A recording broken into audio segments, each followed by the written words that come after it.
왜 우리는 마트에서 100원을 아끼면서 면세점에서는 30만 원을 쉽게 쓸까요? 동네 마트 매대 앞에서 콩나물 가격표를 비교하는 손길은 아주 신중합니다. 하지만 공항 면세점에 들어서는 순간 우리의 지갑은 너무 쉽게 열리곤 하죠. 기분 좋게 여행을 떠난다는 이유 하나만으로 경계심이 완전히 무너집니다. 이 이상한 이중성은 사실 우리 모두가 매일 겪는 일상의 한 장면이랍니다. 배달비 3,000원이라는 글자를 마주하면 갑자기 결제 버튼이 무거워집니다. 음식값은 쉽게 내면서도 배달비는 왠지 버리는 돈처럼 아깝게 느껴지거든요. 우리는 스스로를 아주 알뜰하고 합리적인 소비자라고 굳게 믿고 살아가죠. 매달 고정 지출을 줄이려 가계부를 쓰고 영수증을 꼼꼼히 챙기기도 합니다. 그런데 이렇게 철저한 방어선이 한순간에 무너지는 마법 같은 순간이 있어요. 예상하지 못했던 성과급 100만 원이 통장에 찍히는 알림이 울립니다. 혹은 겨울 코트 주머니 깊숙한 곳에서 잊고 있던 5만 원 지폐를 발견하죠. 이때 느끼는 기쁨은 매달 정기적으로 들어오는 월급과는 차원이 다릅니다. 마치 하늘에서 뚝 떨어진 선물처럼 느껴져 입가에 미소가 절로 번집니다. 이 기분 좋은 공도는 우리 마음속에서 아주 특별한 대우를 받기 시작해요. 평소 장바구니에만 담아두었던 비싼 옷을 오늘만큼은 망설임 없이 결제합니다. 원래 없던 돈이니까 이 정도는 써도 괜찮다며 스스로에게 면죄부를 주죠. 평소에 그렇게 아끼던 이성적인 태도는 온데간데 없이 사라지고 맙니다. 손가락 하나로 수십만 원을 결제하면서도 마음은 오히려 가볍고 즐겁습니다. 하지만 차갑고 냉정하게 수학적으로 따져보면 여기엔 큰 모순이 있어요. 힘들게 일해서 번 10만 원과 우연히 생긴 10만 원은 수학적으로 똑같습니다. 시장에 나가면 두 돈 모두 정확히 동일한 가치의 물건으로 교환되거든요. 돈에는 원래 출처를 따지는 꼬리표가 붙어있지 않기 때문입니다. 그런데 왜 우리는 유독 공돈 앞에서는 이토록 쉽게 무장해제되는 걸까요? 이 질문의 답을 찾으려면 우리 머릿속에 숨겨진 비밀 장부를 보아야 합니다. 전 세계 수억 명의 지갑을 조용히 얇게 만드는 치명적인 오류가 있습니다. 자신도 모르는 사이에 매일 돈을 낭비하게 만드는 심리적 함정이죠. 이 오류를 이해하지 못하면 아무리 열심히 벌어도 돈이 모이지 않습니다. 뇌과학과 행동경제학이 밝혀낸 이 비밀의 이름은 심리적 회계입니다. 그렇다면 원래 경제학이 말하는 진짜 돈의 성질은 과연 무엇일까요? 전통 경제학에서는 인간을 언제나 합리적으로 계산하는 존재로 봅니다. 여기서 가장 중요하게 다루는 개념이 바로 돈의 대체성이라는 원칙이죠. 어떤 경로로 얻었든 모든 돈은 서로 완벽하게 대체될 수 있다는 뜻입니다. 지갑 속에 있는 1만 원짜리 지폐들은 모두 완벽히 동등한 가치를 지닙니다. 하지만 현실을 살아가는 우리의 마음은 이 원칙을 거부하곤 하죠. 은행 창구에서 나오는 지폐들에는 원래 아무런 꼬리표가 붙어 있지 않습니다. 땀 흘려번 돈이든 복권 당첨금이든 상점에선 똑같이 환영받을 뿐이죠. 돈은 그저 교환을 위한 도구이기에 출처에 따라 가치가 변하지 않습니다. 이론적으로는 모든 돈을 똑같이 소중하게 다루는 것이 지극히 당연합니다.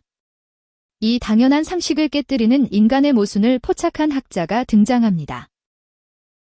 인간이 경제학 이론처럼 완벽하게 이성적이지 않다는 사실이 증명되었습니다. 현실의 인간은 감정에 흔들리고 상황에 따라 모순된 선택을 내리거든요. 이 위대한 발견은 경제학의 패러다임을 바꾸며 노벨상으로 이어졌습니다.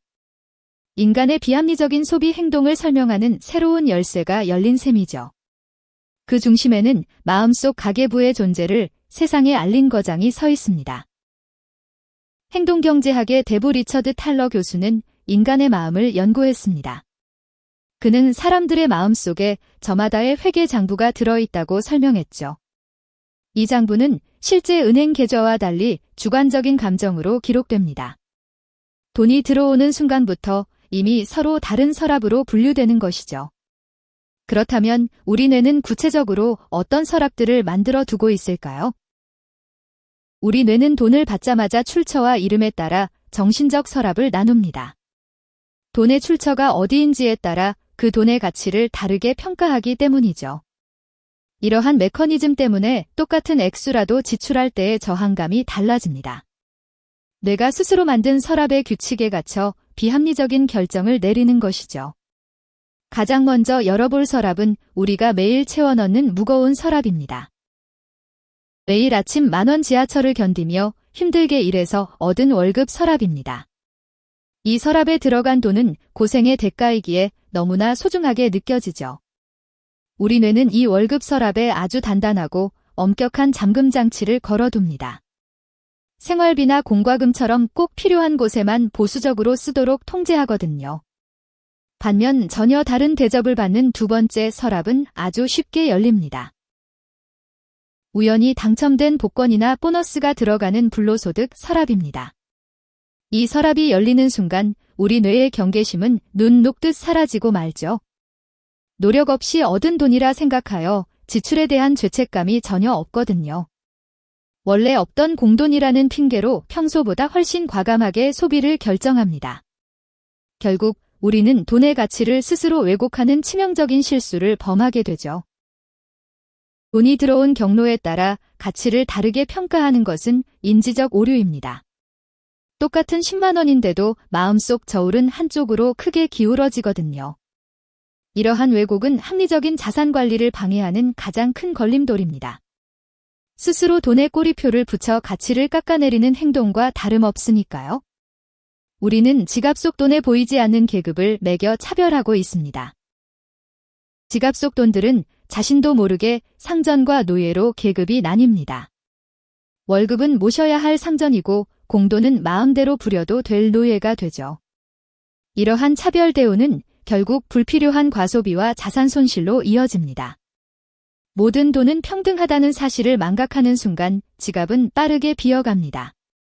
이제 이 심리적 회계의 강력함을 보여주는 유명한 실험을 소개해 드릴게요. 노벨 경제학상 수상자 다니엘 카네만 교수는 흥미로운 실험을 했습니다. 사람들이 돈을 잃어버렸을 때 어떻게 행동하는지 관찰한 실험이죠. 동일한 가치의 손실임에도 상황에 따라 선택은 완전히 달라졌습니다. 이 실험은 인간의 마음속 장부가 얼마나 강력한지 똑똑히 보여줍니다. 첫 번째 상황에서 사람들은 과연 어떤 선택을 내렸을까요? 연극을 보러 가던 길에 현금 2만 원짜리 지폐 한 장을 잃어버렸습니다. 속상하지만 다행히 지갑 속에는 신용카드가 아직 남아있네요. 실험 참가자의 무려 88%는 카드로 티켓을 사서 연극을 보겠다고 했습니다. 현금 분실과 연극 관람은 서로 아무런 상관이 없다고 생각한 것이죠. 하지만 티켓 자체를 잃어버린 두 번째 상황은 전혀 다르게 흘러갑니다. 는 이미 예매해둔 2만 원짜리 연극 티켓을 잃어버린 상황입니다. 공연을 보려면 현장에서 다시 2만 원을 내고 표를 새로 사야 하죠. 놀랍게도 이번에는 오직 46%의 사람들만 표를 다시 사겠다고 답했습니다. 절반이 넘는 이들이 연극 보기를 포기하고 발길을 돌려버린 것이죠. 두 상황 모두 똑같이 4만 원의 손실인데 왜 이런 차이가 생겼을까요? 지갑에서 사라진 돈의 총액은 두 상황 모두 정확히 4만 원으로 같습니다. 하지만 사람들의 뇌는 이 두 손실을 전혀 다르게 받아들였거든요. 한쪽은 단순한 사고였고 다른 한쪽은 이중 지출로 느껴진 탓입니다. 이 극명한 차이는 우리 마음속 장부의 서랍이 다르기 때문에 발생합니다. 그렇다면 뇌 속에서는 구체적으로 어떤 계산이 이루어지고 있었을까요? 첫 번째 상황의 2만 원은 마음속 현금 분실 서랍에서 빠져나갔습니다. 연극을 보는 문화생활 서랍은 아직 깨끗하게 비어있는 상태였죠. 반면 두 번째 상황은 이미 문화생활 서랍에서 2만 원을 쓴 상태였습니다. 거기에 또 2만 원을 쓰려니 연극 한 편에 4만 원을 태우는 기분이 든 거죠. 기업들은 우리의 이러한 심리적 취약점을 아주 교묘하게 이용합니다. 대형 쇼핑몰과 마케터들은 우리의 심리적 회계를 이미 꿰뚫고 있습니다. 소비자의 지갑을 열기 위해 정교하게 설계된 덫을 곳곳에 배치하죠. 우리가 합리적이라고 믿었던 선택들이 사실은 유도된 행동일 수 있습니다. 조금만 방심해도 마음속 가계부는 마케터들의 손에 휘둘리게 되거든요. 가장 대표적인 미끼가 바로 사은품으로 주는 상품권의 비밀입니다. 30만 원 이상 사면 3만 원 상품권을 준다는 행사의 솔깃해집니다. 공돈 3만 원이 생겼다고 느끼는 순간 마음속 공돈 서랍이 열리게 되죠. 어차피 보너스로 받은 돈이니 평소 안 사던 물건을 추가로 결제합니다. 결국 기업은 3만 원을 주고 우리 지갑에서 더 큰 돈을 꺼내 간 셈입니다. 매일 쓰는 신용카드 포인트와 할인 쿠폰도 이와 똑같은 전략을 씁니다. 스마트폰 화면에 쏟아지는 할인 쿠폰들은 우리를 끊임없이 유혹합니다. 포인트는 진짜 돈이 아니라 덤으로 생긴 혜택처럼 느껴지기 쉽거든요. 이 교묘한 전략에 속아 필요하지도 않은 물건을 싸다는 이유로 삽니다. 결국 할인이라는 미끼에 걸려 불필요한 지출을 스스로 늘리게 되는 거죠. 이제 이 함정에서 벗어나 부자들의 지혜를 배우는 실천을 시작해 볼까요? 뇌가 파놓은 달콤한 함정에서 벗어나는 3가지 실천 법칙이 있습니다. 부자들은 이미 이 법칙을 통해 자신의 자산을 단단히 지키고 있죠. 아주 작은 생각의 차이가 평생의 자산 규모를 완전히 바꾸어 놓습니다. 지금부터 소개할 행동 지침을 차근차근 마음에 새겨보시길 바랍니다. 첫 번째 법칙은 돈에 붙은 모든 이름표를 떼어내는 일입니다. 모든 돈의 이름표를 떼고 하나의 큰 자산으로 바라보아야 합니다. 공돈 서랍을 과감히 부수고 전체 자산의 관점에서 돈을 대해야 하죠. 성과급 100만 원도 내 총자산이 늘어난 것으로 생각의 틀을 바꿉니다. 출처에 상관없이 모든 돈을 똑같이 소중한 자본금으로 취급하는 것이죠. 두 번째 법칙은 충동적인 소비를 막아주는 냉각기를 두는 것입니다. 갑작스러운 돈이 생기면 무조건 2주 동안 묶어두는 장치를 만드세요. 돈이 들어온 순간 뇌에서 분비되는 도파민의 흥분을 가라앉혀야 하거든요. 시간이 흘러 차가운 이성이 돌아왔을 때 그 돈을 다시 바라봅니다. 그러면 불필요한 충동구매 대신 현명한 저축을 선택하게 될 것입니다. 마지막 법칙은 심리적 회계를 오히려 우리 편으로 만드는 전략입니다. 뇌가 서랍을 나누는 버릇을 버리지 못한다면 이를 역이용하면 됩니다. 통장에 미래 투자금이나 노후 자금 같은 아주 무거운 이름표를 붙이세요. 우리 뇌는 거룩한 이름이 붙은 서랍의 돈은 함부로 건드리지 못하거든요. 심리적 장벽을 높여서 스스로 돈을 지키게 만드는 영리한 방법입니다. 결국 재정적인 성공은 아는 것보다 실천하는 행동에 달려 있습니다. 금융 전문가 데이브 램지는 성공이 지식이 아닌 행동에 달렸다고 했죠.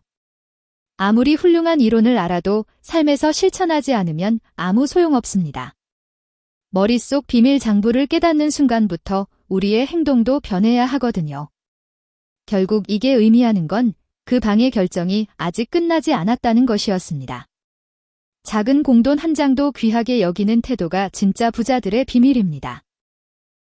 진짜 자산가들은 우연히 생긴 공돈 한 장도 결코 가볍게 다루지 않습니다. 그들은 모든 돈을 똑같은 가치를 지닌 소중한 자본금으로 대하거든요. 돈을 대하는 태도가 곧 그 사람의 자산 규모를 결정짓는 기준이 됩니다. 그 서명 한 줄이 오늘 우리 통장에 조용히 남아있는 건 여전히 사실이거든요. 이제 마음속 가계부를 완전히 리셋하고 새로운 자유를 향해 나아갑시다. 오늘부터 마음속 비밀 가계부를 완전히 새롭게 리셋해보세요.